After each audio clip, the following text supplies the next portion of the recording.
Hi, this is CN Vigneshwar, and now we are going to discuss about the project one of Nanto Tetris. So, in order to begin with project one, we first have to understand what is Nanto Tetris.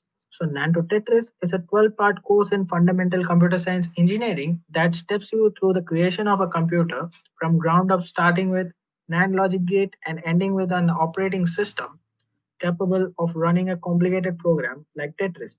Nano Tetris consists of 12 parts, each of which takes a next logical step in building computer called hack and iterates on all your works up to that point. This includes emulators for various components of computer like hardware, etc. So now let's get into the project and know what we have to do. So basically here we have been given with a NAND gate, and with it, our goal is to build the following 15 gates. So the next question arrives here. Why only these 15 gates? Why not any other gate? So there are two key reasons for it. So these are the generally used gates which are used everywhere, and these comprises of all the elementary gates required to build our computer. So with this, now let me quickly tell you how to download the software which is used to run all the codes, necessary codes in order to understand about all these 15 gates. So in order to download the software, you need to go to the Nanto Tetris official website, which is this. And there in the software section, you'll find a download link for Nanto Tetris software suite. And from there, you can download all the necessary files and tools required for the projects. And the most important thing here is in order to run all these software tools of Nanto Tetris, you must firstly ensure that your system has a Java runtime environment, which can be easily downloaded from many sites, including this one, which is provided over here. So, with this, now let's begin. So, after downloading, you will find a folder with the name Nanto Tetris, and there you will find project and tools. Here you need to go to the tools, and there you need to click on the hardware simulator, which is used to uh, insert or load all the chips and the scripts, which is used to understand the outputs and comparing the outputs. So with this, now let's begin with our first gate, which is the AND gate. So and is an elementary gate, and here the definition is something like this: if both the inputs are 1, only then the output is 1. That is, if A is 1, if B is 1, only then the output is 1. So now let's check that with the hardware simulator. So we'll go load chip and gate and load script, and now let's run it one by one. So for first input, that is A0 B0, the output is 0. For A0 B1, the output is 0. For A1 B0, the output is 0. And for A1 B0, again the output is 0. So we can observe the overall output like this, and we can also compare it. And when we compare it, we can see for A1 B1, the output is 1. And then we move on to the next gate, which is the AND 16, or the 16-bit straightforward variant of the AND gate, which we discussed previously. So here the only difference is it has an 16-bit input format, and otherwise the functionality remains the same as an AND gate. So load script, and now we'll run it on a go.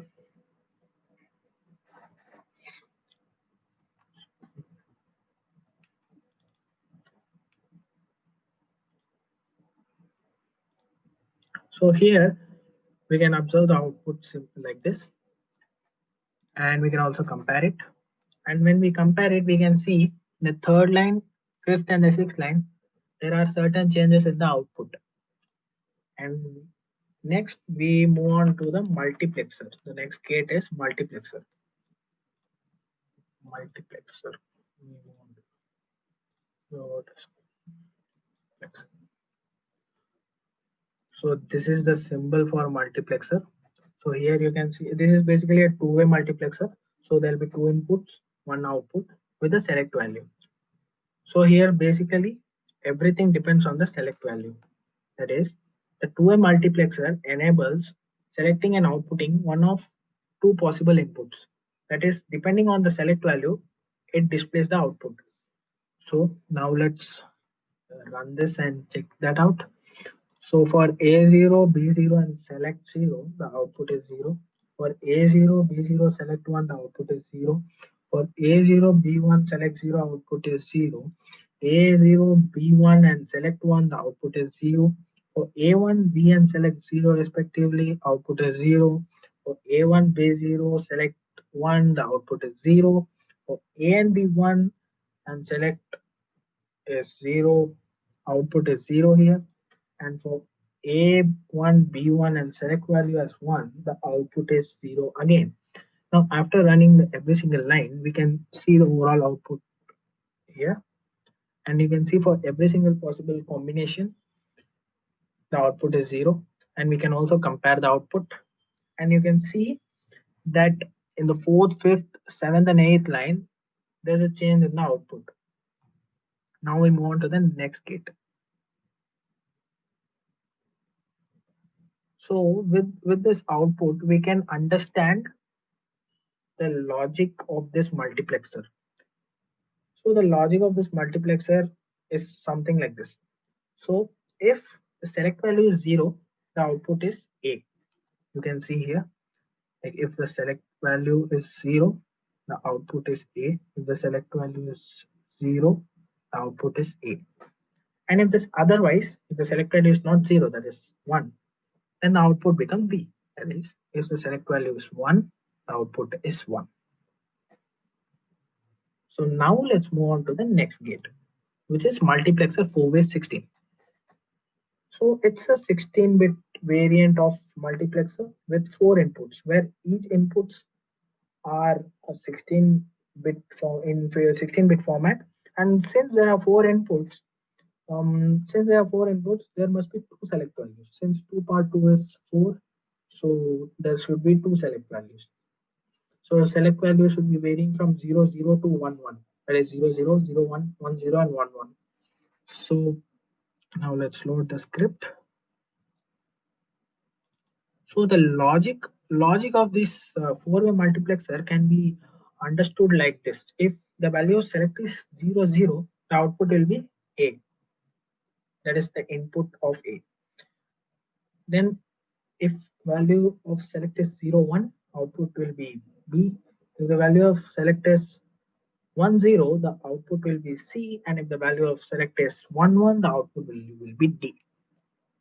Now let's run this on a go, and at the end we'll just check the output, and we'll also compare the output with the original one. And now it's the end of the code, and now let's see the overall output. So you can see this is the overall output, and you can also compare this output. And now let's move on to the next gate, which is MUX 8-way 16. So previously we discussed about 4-way MUX, and it's the functionality is still same, but here the only change is there are 8 inputs, and each are in 16-bit format. And since there are 8 inputs, there should be 3 select values, because 2 power 3 is 8, so select value should be 3. So now let's discuss about the logic of this 8-way 16-bit multiplexer. So the output of this particular gate is A only if the select value is 0, 0, 0. And if the select value is 0, 0, 1, the output will be B. And if the select value is 0, 0, 1, 0, 1, 0, then the select output is C.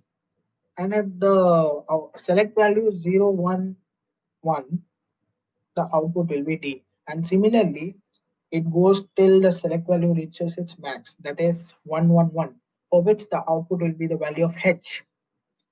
So now let's run this one by one. and we'll check the output and also compare the output.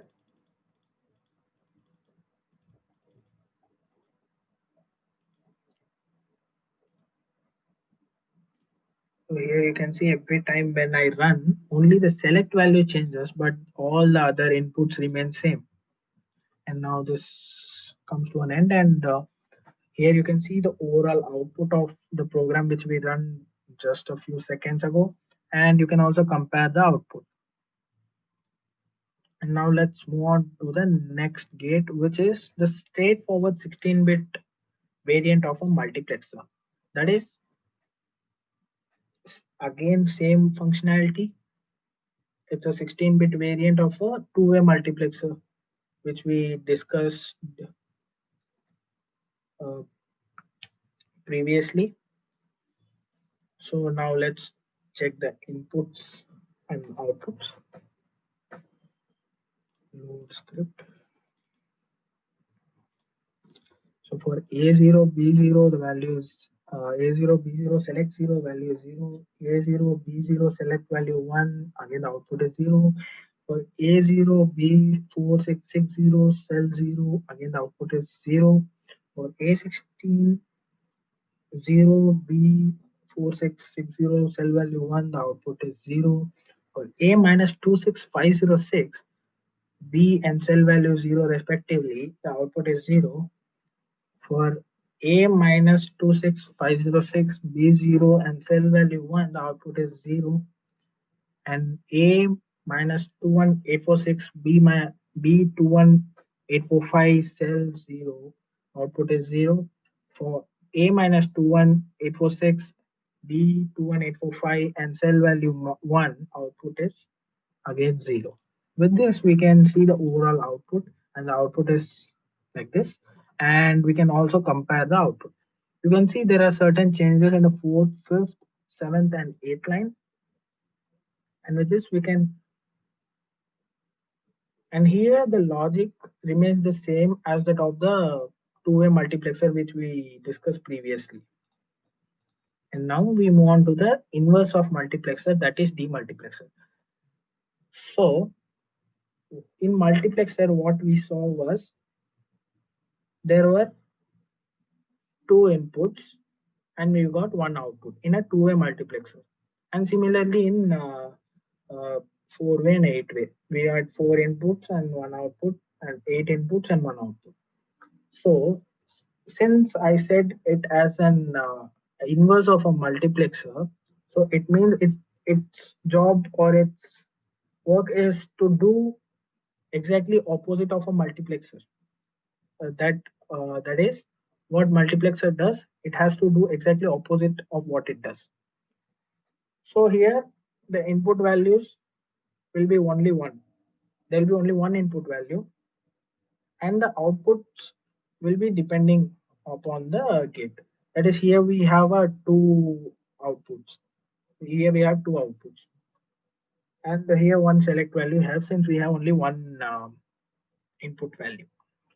So now let's load the script. Demox, and now let's run it.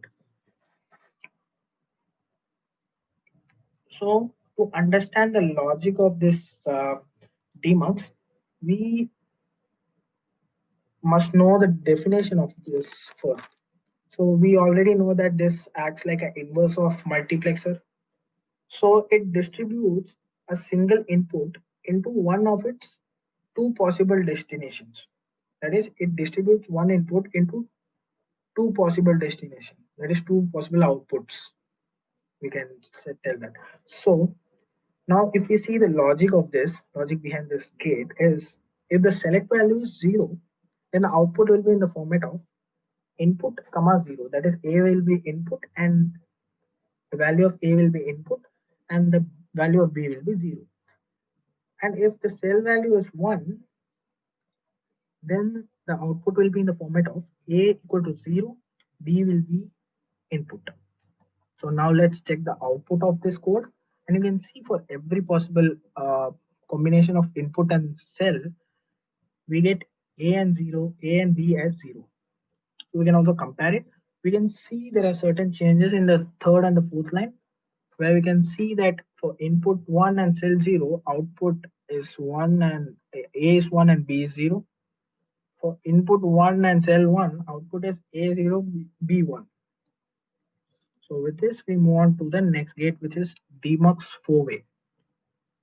So demux 4-way has the same functionality of the demux, demux 2-way or the normal demux which we saw previously. So here the only difference is there are 4 outputs, one single input, and since there are 4 outputs, there should be 2 select values. So here the logic comes out to be like if the select value is 0, 0, then the output will be in the format of A input B0, C0, D0. And if cell value is 0, 1, then the output will be in the format of A0, B input C0, D0. And if cell value is 1, 0, then the output will be in the format of A0, B0, C input and D0. And if the cell value is 1, 1, then the output will be in the format of 0, A0, B0, C0 and D as input. So now let's observe the output. Now you can see for every possible combination of input and cell, all the A, B, C, D values are 0. And now let's compare it. Now you can see in the fifth, sixth, seventh, and eighth line, there are uh, certain changes. That is, in as the logic suggests, when select value is 0, 0, A will be having the value of input, and B, C, D will be 0, and similarly as it follows.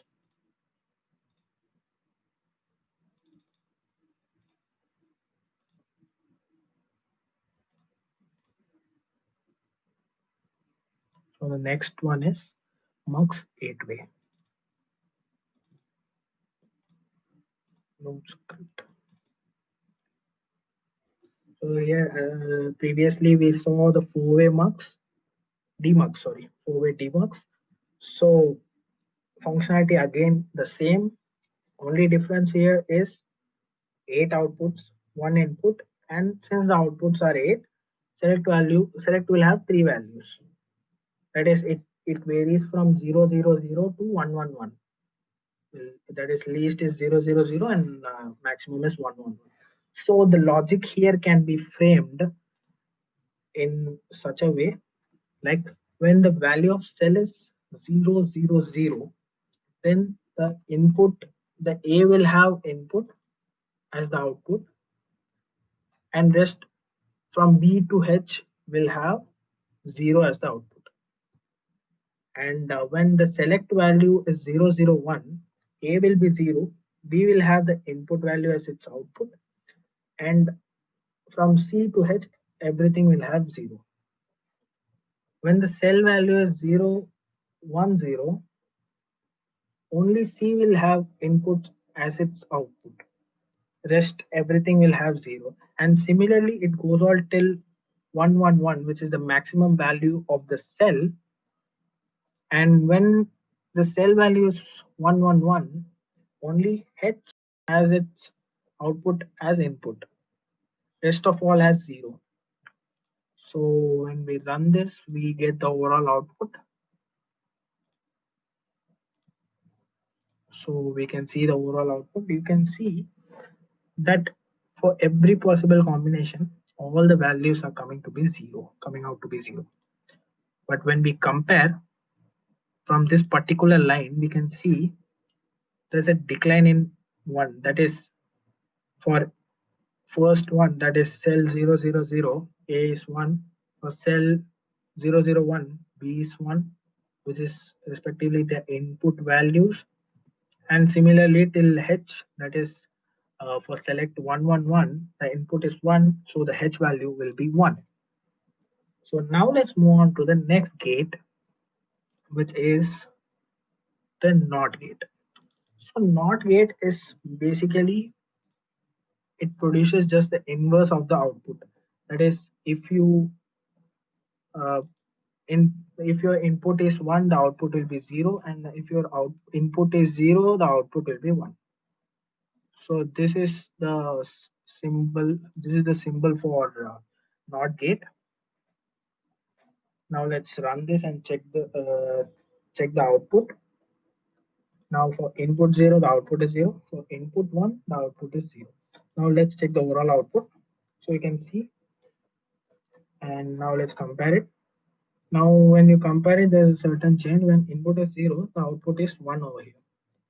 And now let's move on to the next gate, which is NOT 16, which is a straightforward 16-bit variant of the NOT gate which we discussed previously. That is, there's no change in the functionality. The only change is the input is in 16-bit format. And previously we had input in single bits. And so let's compare its output. You can see, like, for every input the output is 0, and when we compare it, you can observe that first, third, fourth, and fifth line has changes in its output. So now let's move on to the next gate, which is the OR gate. So this gate gives in output as 1 if one or more of its inputs are 1. That is, if in this case here, if A is 1 or B is 1, then the output is 1, or else it's obviously 0. So now let's run this one by one, then we'll understand it pretty much easily about the logic. So when we run this, for A0, B0, the output is 0. For A0, B1, the output is 0. For A1, B0, the output is 0. For A1, B1, the output is 0 again. So when we see the overall output, we can see the output is 0 for every single possible combination of A and B. And when we compare it, we can understand the logic with this. When any one of the input is 0, the output becomes, when any one of the input is 1, the output becomes 1. That is, if A is 0, B is 1, output is 1. A1, B0, output is 1. And since both are 1, we get the output as 1. So then we move on to the next gate, which is OR 8-way. So it implements the same functionality as the OR gate, but the only difference is here it takes 8 individual input bits to generate a single output bit. That's the only difference over here. Otherwise, in functionality and other things, everything is same as an OR gate. So after running this, we can compare the overall output. So you can see for every input provided, the output is 0. We can also compare it. And when we compare it, we see from the second to the fifth line, there are certain changes in the output.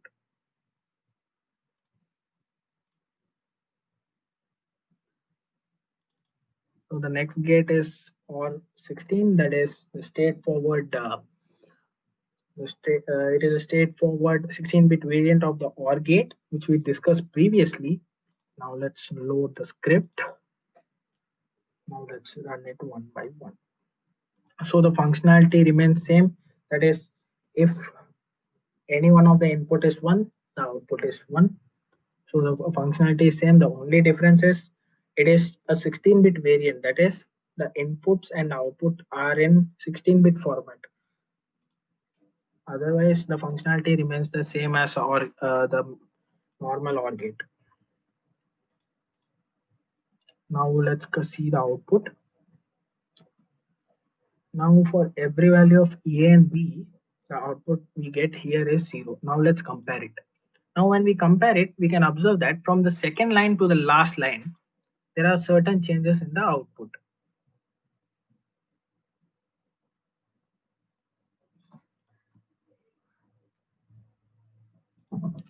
Let's move on to the next gate and the last gate of this project, which is XOR gate. So this is the symbol for OR gate which we discussed previously, and now this is the symbol of XOR gate which I'm going to discuss now. So Now first let's understand what is XOR gate exactly. So this gate gives output as 1 when the number of 1 inputs is odd. That is, if the number of inputs which have the value as 1 is odd, then the output will be 1. And we can also frame this logic to be like output is equal to not of A equal to B. That is, when A is not equal to B, only then the output will be 1. That is, if A is equal to 1 and B equal to 0, then the output will become 1. This is an example. So now let's run this. For A equal to 0, B equal to 0, the output is 0. So for A equal to 0, B equal to 1, the output is 0. For A1, B0, the output is 0. For A1, B1, the output is 0 again. So now let's compare the output. So you can see for every possible values of A and B, we get the output as 0. Now let's compare it. Now you can see that when A0 and B1, B is 1, the output is 1. And when A is 1 and B is 0, the output is also 1. And the rest of the other cases, the output is 0. So with this, we come to an end of the project 1 of Nano Tetris. So thank you.